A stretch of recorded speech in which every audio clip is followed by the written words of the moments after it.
Pwede dito. Ayan.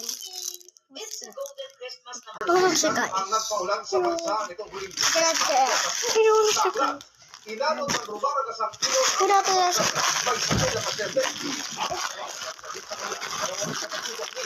Sa lima.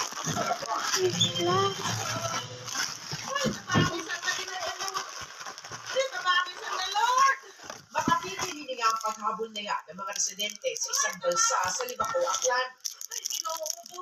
Ang balsa kasi, ang respondente ng NPRMO, nasa itong pasyente na matagumpay rin nadala sa ospital.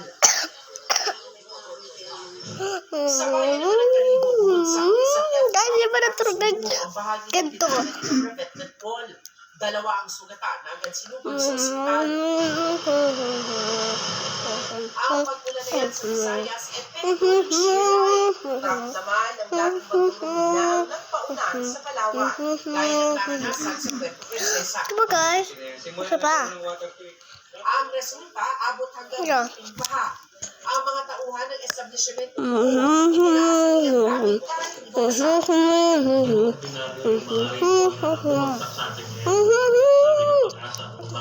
kesa sa mga previous na ulan, no? Talagang mataas yung millimeter niya. nakakagdag din naman ang problema sa basura na nagpabara sa dadaanan ng tubig. Sa kinabahan, kailan maraming mamimili ng papasko, binaha ang palengke ito sa Tacorong City, Sultan Kudarat. Halos ganyan din ang sitwasyon Guys, sa Digos, mamaya na Lagos del lang. Sur. Pakinggan Ang muna bansa natin.